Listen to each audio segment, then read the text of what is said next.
ഇപ്പൊ ഇന്നലെ എന്തുകൊണ്ടാണ് വാർഡിന്റെ കണക്കെടുത്തത് ആ പത്രം എന്നത് വളരെ വ്യക്തമാണ്. കാരണം UDF-ന് പരമാവധി സഹായകരമായിട്ടുള്ള കണക്ക് അതേ ഉള്ളൂ എന്നുകൊണ്ടാണ്. ജില്ലാ പഞ്ചായത്തിന്റെ കണക്കെടുത്താലോ 64 എന്ന് പറയേണ്ടി വരും.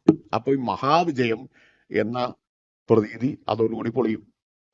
അല്ലെങ്കിൽ വലിയ രാഷ്ട്രീയ വിജയം ഉണ്ടാക്കി തൂത്തുവാരി എന്നൊക്കെയുള്ള പ്രതീതി അതോടുകൂടി പൊളിയും. പക്ഷെ നമ്മുടെ ഇന്നത്തെ കാലത്ത്, പ്രത്യേകിച്ച് ഈ കമ്മ്യൂണിക്കേഷൻ ടെക്നോളജിയും സോഷ്യൽ മീഡിയ ഒക്കെ വികസിച്ചൊരു കാലത്ത് ഈ കണക്കുകളൊക്കെ അധികകാലം മൂടി വെക്കാൻ പറ്റില്ല. ഈ യാഥാർത്ഥ്യം മൂടി വെക്കാൻ പറ്റുമോ? അപ്പൊ ആ പ്രതീതി 48 മണിക്കൂർ കൊണ്ട് അവസാനിച്ചിരിക്കുന്നു കേരളത്തിൽ. ഈ പറഞ്ഞതിനർത്ഥം ഞങ്ങൾക്ക് തിരിച്ചടി ഉണ്ടായിട്ടില്ല എന്നുള്ളതല്ല. പക്ഷേ UDF-ന് വലിയ രാഷ്ട്രീയ വിജയമുണ്ടായി എന്ന പ്രതീതി 48 മണിക്കൂർ കൊണ്ട് അസ്തമിച്ചിരിക്കുന്നു. കണക്കുകൾ തെളിയിക്കുന്നുണ്ട്. എന്താണ് ആളുകൾ ഇതിപ്പോ ഈ തിരുവനന്തപുരത്ത് ഒളിമ്പിക്സ് നടത്തും എന്ന് പറഞ്ഞതിനേക്കാൾ വലിയ തമാശയായിപ്പോയി. എന്തായാലും ആ ഒളിമ്പിക്സ് കാണാൻ കാത്തിരിക്കുകയാണ് ഞങ്ങളെല്ലാവരും.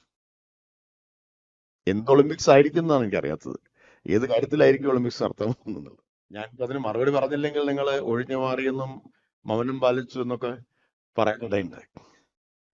തദ്ദേശ തെരഞ്ഞെടുപ്പിന്റെ ഫലം നോക്കുമ്പോൾ 2021 ഇടതുപക്ഷത്തിന് മഹാവിജയമാണ് ഉണ്ടായത്. ചരിത്ര വിജയമാണ് LDF-ന് ഉണ്ടായത്. ആ വിജയം തവണ ആവർത്തിക്കാൻ കഴിഞ്ഞിട്ടില്ല. ആ റിസൾട്ട് ആവർത്തിക്കാൻ കഴിഞ്ഞിട്ടില്ല. അങ്ങനെ നോക്കുമ്പോൾ തിരിച്ചടി ഉണ്ടായിട്ടുണ്ട്. പറഞ്ഞു കഴിഞ്ഞല്ലോ. നമ്മളെല്ലാം ഏതൊരാൾക്കും അറിയുന്നതാണ് ബാറ്റിൽഷിപ്പ് പൊട്ടൻകിൻ ലോക സിനിമാ ചരിത്രത്തിൽ അതിന്റെ സ്ഥാനം എന്താണ് എന്നുള്ളത്.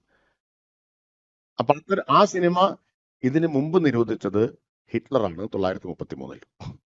ഇപ്പോ അതിന് അനുമതി ഇവിടെ കൊടുക്കുന്നില്ല മോദി ഗവൺമെന്റ് എന്ന് പറഞ്ഞാൽ ഹിറ്റ്ലറെ പോലൊരു ഫാസിസ്റ്റായിട്ട് മോഡി മാറിക്കൊണ്ടിരിക്കുകയാണ് എന്ന് പറയുന്നതിന് പിന്നെ കൂടുതൽ തെളിവിന്റെ ആവശ്യമുണ്ടോ? നിങ്ങൾ വിദ്യാഭ്യാസമുള്ള ആളല്ലേ, അദ്ദേഹനോട് ചോദിക്കുക. ലക്ഷക്കണക്കിന് പോസ്റ്റ് ഓഫീസ് ഇന്ത്യയിൽ ഉണ്ടായിട്ടും ഇത് പോസ്റ്റ് ഓഫീസ് ഇല്ലാത്തൊരു രാജ്യമാണ് എന്ന് ഇവർ പ്രചരിപ്പിക്കുകയല്ലേ. അതിനൊക്കെയാണോ നിങ്ങളൊക്കെ പിന്തുണയ്ക്കുന്നത്? അത് പ്രസിദ്ധമായൊരു കവിതയാണ്. അകാലി ഖാന്റെ the country without post office എന്നുള്ളൊരു കവിതയാണ്. ആ കവിത ഒരു ലഘുലേഖയായിട്ട് JNU-ലെ കുട്ടികൾ അടിച്ചിറക്കി.